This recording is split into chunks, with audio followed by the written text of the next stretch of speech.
Boa tarde, irmãos. Hoje a gente está aqui para mais uma aula de exposição da nossa confissão de fé.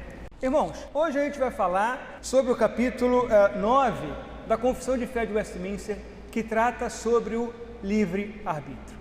O livre-arbítrio, ou melhor, a negação do livre-arbítrio é uma marca característica da doutrina calvinista, da doutrina reformada.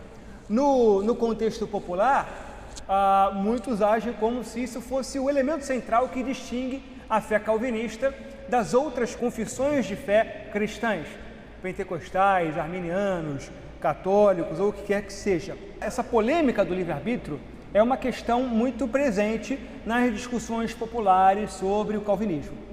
Nós somos conhecidos como aqueles que negam a existência dessa coisa chamada livre-arbítrio. No entanto, a discussão sobre a existência ou não, a realidade ou não do livre-arbítrio é uma discussão que ultrapassa as barreiras da tradição cristã. Essa discussão sobre a existência dessa coisa chamada livre-arbítrio é uma discussão que remonta aos primórdios da filosofia. Platão, Aristóteles, Sócrates, e vai atravessar todos esses séculos de reflexão até o mundo de hoje, em que hoje você tem diversas concepções que envolvem questões da sociologia, da ciência, da biologia, da física e todas as implicações de um suposto, por exemplo, determinismo físico, biológico, psicológico para a liberdade de ação do ser humano. Inclusive, essa discussão entre livre-arbítrio e predestinação é uma discussão que você encontra também em outras tradições religiosas, como o Islã, por exemplo. O Islã também tem uma discussão no século XI de uma ala que defende a existência do livre-arbítrio e a ala que depois se tornou majoritária no islamismo sunita, que nega, assim como nós calvinistas negamos, a existência dessa coisa chamada livre-arbítrio. Agora, antes de nós discutirmos um termo tão carregado teológica e filosoficamente, a gente precisa definir exatamente o que esse termo significa. Porque muitas vezes, quando nós discutimos sobre isso, cada partido tem uma compreensão diferente do que esse termo significa. Então, antes da gente dizer se há ou não há livre-arbítrio, a gente precisa definir que coisa é essa. O que é livre-arbítrio? Para começar, eu quero começar com duas perguntas. A primeira delas, eu quero a interação de vocês aqui hoje o ser humano, afinal, tem ou não tem livre-arbítrio? O que significa livre-arbítrio? O que é livre-arbítrio? É interessante essa discussão, porque há muita confusão em torno desse termo. Mas para a gente definir exatamente o que é livre-arbítrio, vamos dar uns passos atrás e ir lá para o Cânone de Dort, porque na conclusão do Cânone de Dort tem uma negação de uma compreensão errada de livre-arbítrio que o Cânone de Dort coloca lá e que nos ajuda a esclarecer esse ponto. Veja lá, os Cânones de Dort, que são um documento de fé reformada, na sua conclusão vai dizer o seguinte, conclusão: assim torna-se evidente que alguns agiram muito impropriamente e contrário a toda verdade, equidade e amor, desejando persuadir o povo do seguinte, ou seja, o que eles estão dizendo é que os adversários da fé reformada acusavam os calvinistas de defender isto aqui, que o calvinismo faria de Deus o autor injusto do pecado, um tirano e hipócrita, é nada mais do que um renovado estoicismo, maniqueísmo, libertinismo e, curiosamente, islamismo. Agora, o que há nessas correntes filosóficas e religiosas que lhes fizeram ser associadas, erroneamente, segundo Dort, ao calvinismo? Todas essas correntes, estoicismo, maniqueísmo, libertinismo e islamismo, são correntes filosóficas e teológicas que defendem também uma compreensão de predeterminação divina ou predestinação. O islamismo também é conhecido por defender uma rigorosa doutrina da predestinação, o que eles chamam de qadar, que é um dos 6 pilares de fé do islamismo. Mas então, se o islamismo, o estoicismo e outras tantas doutrinas também tem a predestinação como um elemento fundamental, no que o islamismo, a concepção de Deus no Islã, difere da concepção do calvinismo de Westminster. Para entender essa diferença, a gente precisa dar uns passos atrás na confissão de Fé de Westminster, no capítulo 3. O capítulo 3 de Westminster vai dizer o seguinte: desde toda a eternidade, Deus, pelo muito sábio e santo conselho da sua própria vontade, ordenou livre e inalteravelmente tudo quanto acontece. Tudo que acontece, sem nenhuma exceção, até o cair do seu cabelo, até o seu levantar da mão, foi ordenado desde toda a eternidade por Deus. Só que Deus fez isso de tal modo que nem Deus é o autor do pecado, e nem violentada é a vontade da criatura, nem é tirada a liberdade ou contingência das causas secundárias, antes são elas estabelecidas. O que quer dizer liberdade ou contingência das causas secundárias? Esse capítulo é fundamental para a gente entender a concepção de liberdade ou de livre-arbítrio que é defendido pela Confissão de Westminster. E é nisso aqui que há a diferença da compreensão de predestinação que nós temos na fé reformada para a concepção de predestinação que você vai encontrar no Islã, por exemplo. Porque no Islã é negada a liberdade e contingência das causas secundárias. O que é uma causa secundária? A causa secundária sou eu, é o André, é o Joel, são as nossas ações. Então ali, Westminster está dizendo que as causas secundárias, ou seja, aquilo que eu causo, por exemplo, o levantar da minha mão, foi causado por quem? Por mim. Eu sou livre para não levantar a minha mão. E o levantar da minha mão é contingente. O que é uma coisa contingente? É algo que poderia ser diferente. Por exemplo, um exemplo de verdade necessária são as verdades da matemática. 1 mais 1 é igual a 2. Não tem como 1 mais 1 ser 3. Isso é necessariamente verdadeiro. Agora, o presidente do Brasil é Jair Bolsonaro. Isso é verdade? É verdade. Essa é uma verdade necessária? Não. Poderia ser Haddad, poderia ser Lula, poderia ser Mourão, poderia ser o André, poderia ser qualquer pessoa. Então, quando se diz que uma verdade é contingente, se está dizendo que aquilo poderia ser diferente. Então, veja, Deus determina tudo de modo que, ainda que eu levante a minha mão, eu poderia não ter levantado. Então, a concepção de liberdade humana no calvinismo defende sim a liberdade e a contingência das minhas e das suas ações. Não é negada a liberdade ou contingência das causas secundárias, como é no estoicismo ou no islamismo, em algumas versões radicais e extremadas do próprio calvinismo. Então a Confissão de Fé de Westminster, ela afirma essas duas verdades. Tudo foi determinado por Deus, mas ele o fez de tal modo que a sua liberdade não só é garantida, como é assegurada pelo decreto de Deus. Esse é um dos paradoxos da fé cristã que o Westminster não se propõe a explicar. Simplesmente identifica essas duas verdades paralelas na revelação cristã e as afirma. Assim como o cristianismo tem diversos outros paradoxos teológicos que a igreja afirma sem necessariamente se propor a explicar, como, por exemplo, a doutrina da união hipostática de Cristo. Cristo é entendido como tendo duas naturezas, plenamente humano e plenamente divino. Que parte de Jesus é divina? Tudo. Que parte de Jesus é humana? Tudo. Não há uma distinção. Calcedônio, em 451, afirma que Jesus é plenamente humano e plenamente divino e não se propõe a explicar como isso se dá. Se resume a afirmar que a coisa é assim. Outro paradoxo envolve, por exemplo, a inspiração da Escritura Sagrada. Por exemplo, quem escreveu Romanos? Foi Paulo ou foi Deus? Se a Escritura é inspirada por Deus, que parte de Romanos Paulo escreveu e que parte Deus escreveu? Romanos é um livro escrito plenamente por um homem, ao mesmo tempo que é escrito plenamente por Deus. Então, são duas verdades aparentemente contraditórias afirmadas pela tradição cristã. Você vai ter diversos modelos para tentar explicar isso, para tentar conciliar isso, as duas naturezas de Cristo, a inspiração da Escritura e a predeterminação e a liberdade humana.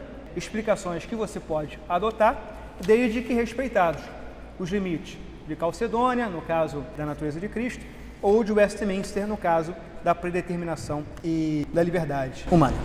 Quando Calvino vai discutir o problema do livre-arbítrio nas suas Institutas, Ou, por exemplo, quando um teólogo como François Turretin, calvinista também no século seguinte a João Calvino, ambos afirmam que o problema não é a expressão livre-arbítrio. Calvino não tem nenhum problema em se afirmar o livre-arbítrio a depender do que você entende por livre-arbítrio. Calvino, ele vai preferir rejeitar essa expressão por causa de uma compreensão perigosa e equivocada vigente na sua época, que dava tamanho poder à vontade humana a ponto de sugerir algo como um pelagianismo ou semi-pelagianismo, como se o ser humano, para se voltar a Deus, fosse independente da graça de Deus. Então o problema não é a expressão em si. Se a gente entender por livre-arbítrio, queremos afirmar a liberdade e a contingência das causas secundárias, então a gente pode afirmar o livre-arbítrio nesse sentido. O problema é que, geralmente, quando se usa essa expressão, muitas vezes o que se está sugerindo é que o ser humano teria em si, a parte da graça de Deus, uma capacidade natural de escolher voltar-se para o bem espiritual, como se a vontade humana fosse neutra em relação ao bem espiritual ou ao mal, como se a parte da graça de Deus, o ser humano poderia escolher livremente a Deus. Por essa razão, por essa má compreensão dessa expressão, é que muitos calvinistas preferem rejeitar essa expressão e optar por um termo alternativo como livre agência ou liberdade de agência.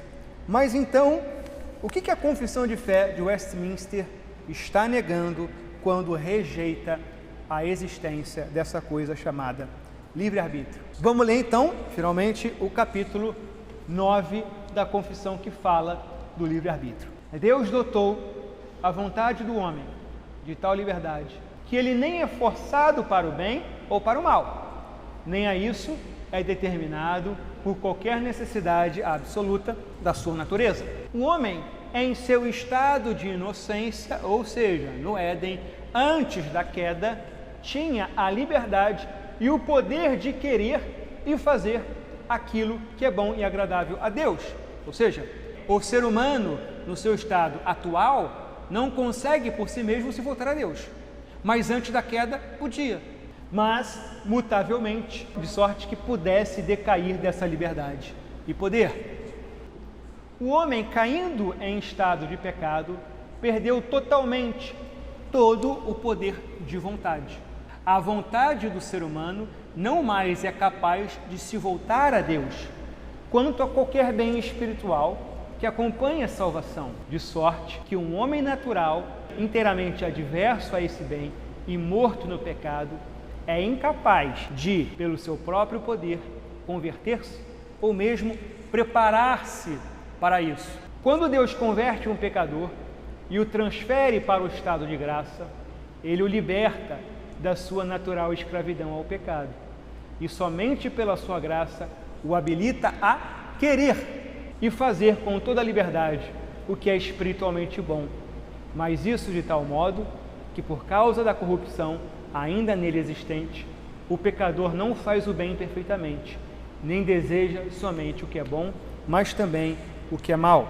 É no estado de glória que a vontade do homem se torna perfeita e imutavelmente livre para o bem somente.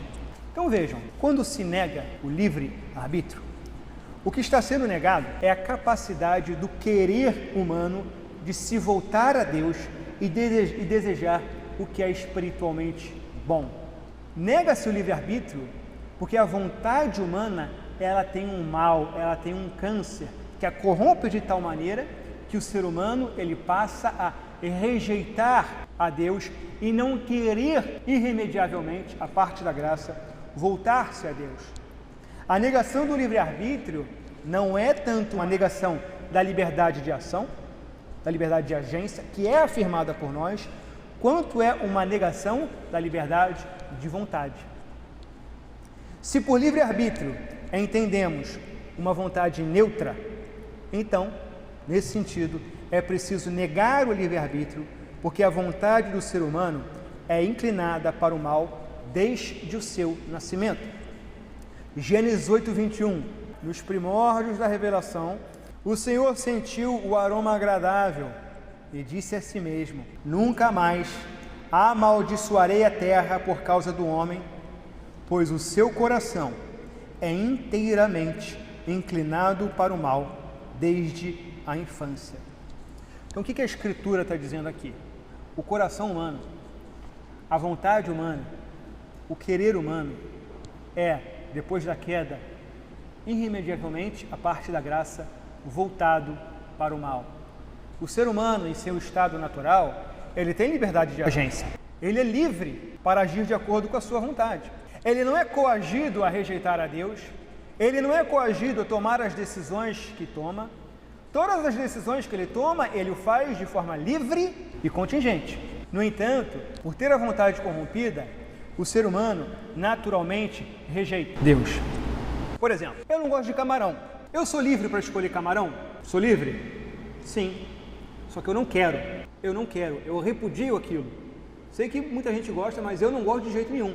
Se você me oferecer camarão e hambúrguer, eu vou escolher o quê? Escolher um hambúrguer. Camarão ou banana, eu vou escolher a banana. Camarão e um misto quente, eu vou optar pelo misto quente. Por quê? Eu não sou livre para escolher o camarão? Sou ou não sou? Eu sou livre. Ninguém me coage a não escolher camarão. O problema é que a minha vontade repudia o camarão. Então, não importa quantas vezes você me ofereça, eu vou rejeitá-lo e optar por uma alternativa. Qual é a única forma de me fazer escolher camarão? Um milagre. Somente se Deus decidisse lá do céu mudar a minha vontade e me fazer salivar na boca a olhar aquele bicho esquisito. A não ser que ele o faça, eu vou morrer rejeitando aquela coisa. Então percebam essa realidade de que, se por um lado eu sou livre de coerção para escolher o camarão, eu sou livre, só que eu não quero. E é essa condição do ser humano a parte da graça em relação a Deus. Se o rapaz ali, perdido, passando na rua, quisesse voltar a Deus, Deus vai impedir? Não vai. Ele é livre de coerção. Só que a sua vontade rejeita de tal modo o bem espiritual, que por mais que ele seja livre, ele nunca vai querer. E para que ele possa querer, somente se Deus agir na vida dele, mudando a sua vontade, de modo que o camarão que ele rejeitava, ele passe a desejar. Existe uma diferença entre a liberdade de coerção e liberdade de necessidade. O ser humano necessariamente se opõe a Deus, mas ele é livre de coerção. Ninguém o coage a rejeitar a Deus. Nesse sentido de liberdade, ele é livre para se voltar a Deus. Deus não vai impedir, pelo contrário. Só que a sua condição é tal que ele não quer. É exatamente como eu em relação a esse alimento. Eu não gosto, eu rejeito. Você multiplica isso pelo infinito e você vê a condição do ser humano, a parte da graça, em relação a Deus. Se por um lado ele tem liberdade de coerção, ele não é coagido do contrário, ele não quer. Irremediavelmente ele não quer. Você pode oferecer, persuadi-lo de todas as maneiras, mostrar-lhe todas as belezas do camarão, ele não vai ver aquilo como uma iguaria suculenta e desejável, ele vai continuar rejeitando.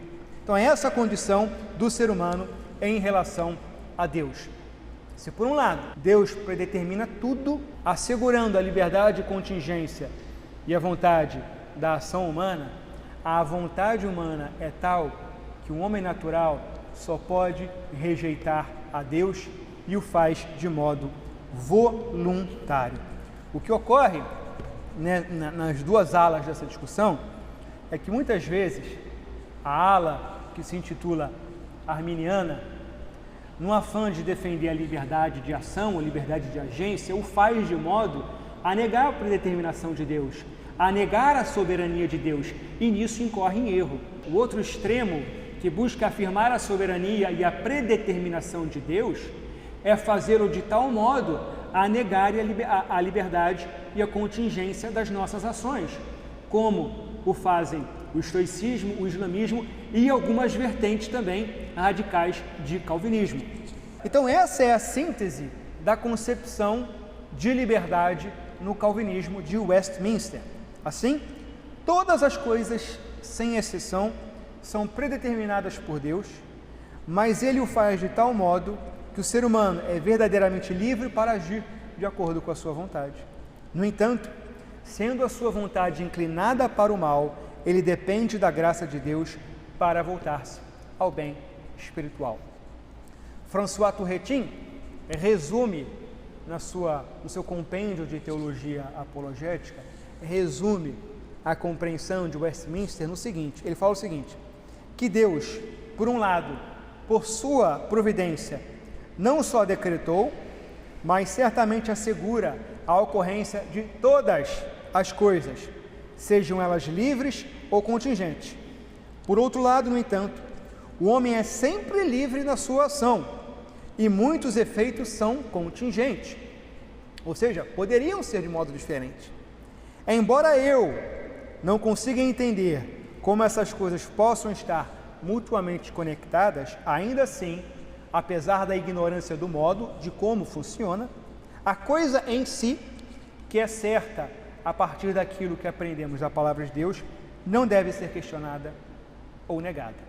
Então, meus irmãos, a Confissão de Fé de Westminster afirma uma doutrina de predestinação absolutamente exaustiva. Não há ação humana, ação natural, que não ocorra sem que Deus tenha, desde toda a eternidade, a ordenado que acontecesse.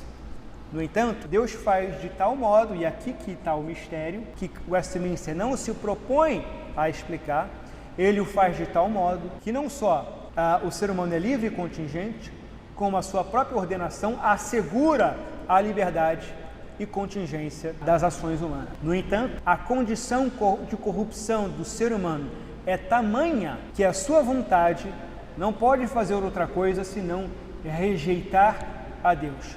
E por isso que o ser humano não tem liberdade de vontade. Para voltar-se ao bem espiritual, para voltar-se a Deus, o ser humano precisa de uma ação especial da graça no seu coração, para que ele possa vir o camarão como uma iguaria suculenta. Amém?